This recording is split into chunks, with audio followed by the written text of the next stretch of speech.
네, 여러분 안녕하세요. 뉴스입니다.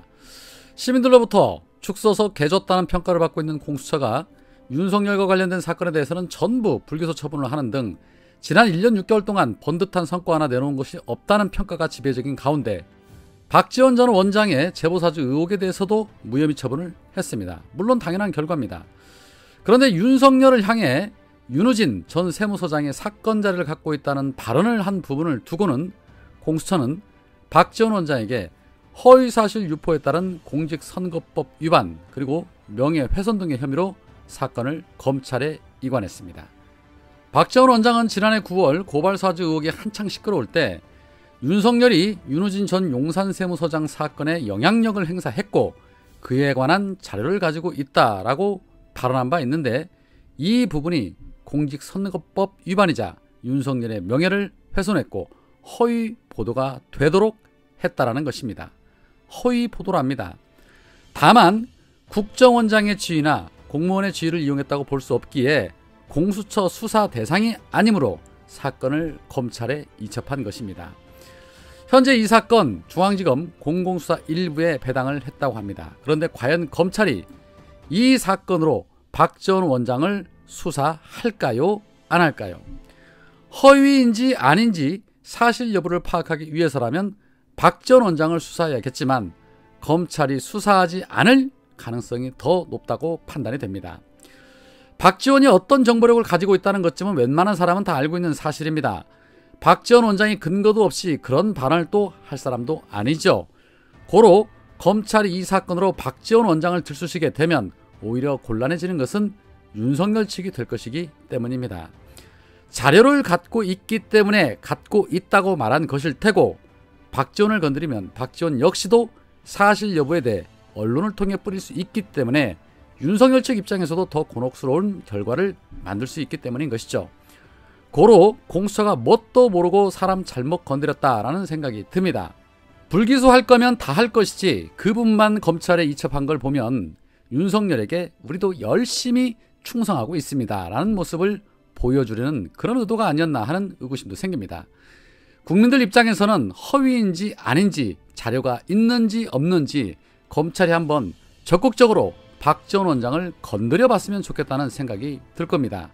그래야 그 진실 여부를 놓고 윤석열이 윤우진과 어떤 사이였는지 어떤 거래가 있었는지 그 진실이 드러나게 될 테니까요.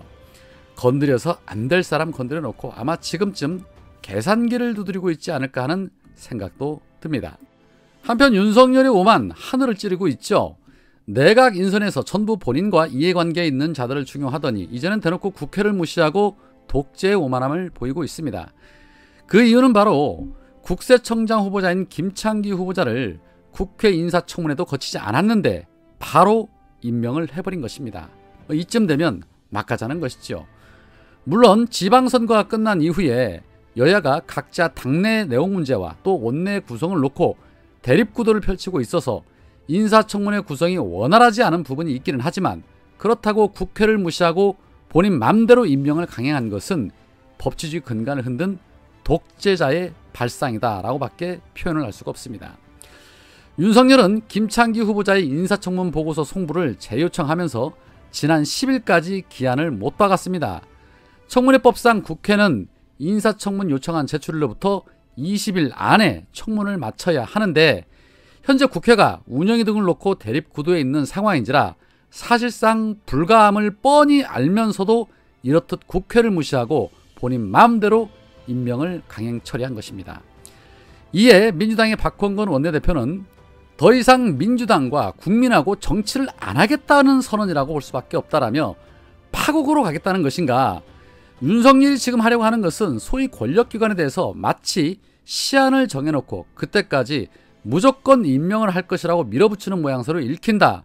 마치 전 정부 사람들은 나하고 하루라도 같이 있어서는 안 된다는 식으로 막 쫓아내는 방식이다 라고 비판했습니다. 이어서 임기가 보장되지 않는 직에 있는 사람도 대통령의 의지만 있으면 한 달 정도 기존 사람을 쓰는 것은 크게 문제가 없다. 국회 상황을 보면서 국회 정상화가 됐을 때 하면 된다. 김대기 청장이 있으니 당분간은 해도 되지 않느냐. 왜 이렇게까지 무리수를 두느냐. 상식적으로 납득이 안 된다. 국회법과 상황을 봐가면서 청문회를 할 수 있는 시점인데 권력기관을 하루라도 빨리 장악하려는 의도로밖에 안 보인다. 대선과 6일 지방선거를 연거푸 이겨 민심은 우리 편이야. 행정 권력뿐만 아니라 대한민국 권력까지 다 우리에게 있어 라는 인식이 깔린 것이 아니냐. 선거를 이겼다고 입법부까지 자기들이 다 장악한 것은 아니다 라고 분명하게 경고했습니다. 왜 그랬을까요? 왜 그렇게 국세청장 자리가 뭐가 그렇게 급한 자리라고 이토록 막무가내로 밀어붙인 것일까요? 금융감독원장에 자기 수하를 앉혀놓고 국세청장까지 빠르게 자기 수족으로 채우려는 것 뻔한 일 아니겠습니까? 본인과 관련된 것들 정리할 수 있는 거 빨리빨리 정리해서 뒤탈 없도록 해라. 박지원이 까발린다고 하는데 증거 다 없애라. 행여나 그런 의도가 있는 것은 아닐런지 의구심이 생길 수밖에 없습니다. 민주당도 윤석열이 하는 그대로 똑같이 아니 그 이상으로 강하게 나가면 됩니다. 아무리 국정 초반이라지만 이 정도면 독재를 넘어선 왕권 국가라고 강하게 반박하고 국민들에게 읍소하면 됩니다. 국민들이 다 보고 있습니다. 그런데 문제는 윤석열뿐만이 아니라는 것이 더 큰 문제입니다. 조용한 내조한다는 대국민 우롱을 넘어 이제는 대놓고 김건희가 대통령인지 윤석열이 대통령인지 가늠하기 힘든 지경이 되어버렸습니다. 실제로 포털 뉴스에는 윤석열 뉴스보다 김건희 뉴스가 더 많이 나오고 있는 게 현실입니다. 김건희는 어제 노무현 대통령 묘역에 참배하고 권양숙 여사를 만났습니다. 그런데 기레기들은 김건희의 옷, 신발 등을 찬양하더니 이제는 김건희가 찬 문신템 팔찌를 놓고 대대적으로 홍보를 하고 있었습니다. 김건희가 찬 팔찌는 가느다란 네잎클로버 모양이 장식된 프랑스 명품 브랜드 줄리오 반 클리아펠의 것으로 추정이 되고 200만 원대 가격이라고 합니다. 그런데 이것이 왜 기레기들에게는 기사거리가 될까요? 이미 김건희에 대한 수많은 허위 이력에 대한 이미지를 탈색하기 위해 기레기들이 뭐라도 계속해서 세탁을 해야 하는데 김건희 자체만 놓고는 찬양할 게 없다 보니 허구한 날 이렇듯 잡다한 옷이나 신발, 장신구 같은 걸로 국민들에게 소탈한 여성으로 친근감을 더해 신분 세탁을 확실하게 해주려는 의도죠. 아마 본인들이 기사를 쓰면서도 아 내가 이러려고 기자가 됐나, 아 내가 이러려고 억대 연봉 받나, 뭐 이런 자괴감 안 들까 싶습니다. 참 정말 창피할 일입니다.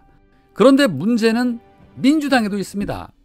민주당의 이원욱 의원이 자신이 수박임을 자처하면서 느닷없이 철험회를 해체한다는 주장을 하더니 이제는 왕수박 이상민도 철험회를 해체해야 한다라는 주장을 내놓고 있고 김민석 의원도 철험회 해체를 고민해야 한다라는 입장을 내놓고 있습니다. 뭔가 조직적으로 움직이는 이들의 모습을 보면서 역시 지금의 민주당, 진보 개혁적인 민주당이 아니구나. 이거 완전히 수박으로 물들다 못해 봉숭아 물처럼 빠지지 않는 물이 들었구나 하는 생각이 들기도 합니다. 이러다가 전당대회를 앞두고 민주당이 걷잡을 수 없는 수렁에 빠지는 것은 아닐까 하는 우려가 생기기도 합니다. 철험회를 해산해야 한다는 목소리에 정청래 의원님이 페이스북에 이런 말을 합니다. 철험회 해체하라고? 난 반댈세. 개파는 해체 선언한다고 없어지는 것도 아니고 설령 본인들 해체 선언했다고 너희들도 해체하라 마라 할 것도 아니다. 해체한다고 해체되는 것도 아니기에 철험회는 정적 결사의 정파 모임이다. 건전한 정파 모임은 더 결성돼서 선의의 경쟁을 하는 것이 맞다. 영구가 눈을 가리고 영구 없다라고 하면 진짜로 영구가 없는 것인가? 라고 직격탄을 날렸습니다. 제가 누누이 말씀을 드리지만 지금의 민주당 뭘 해도 바뀌지 않습니다. 사람이 바뀌지 않는 이상 바뀔 수가 없지요. 개파 해체하자고 주장하는 자들, 그들은 자신들이 속한 개파 해체하는 척 하면서 또다시 뒤에서 조용히 모여 협잡질을 할 텐데 무슨 의미가 있나 모르겠습니다. 속히 전당대회 치러지고 이재명의 민주당이 되기만을 기다려봅니다. 오늘은 여기까지입니다. 고맙습니다.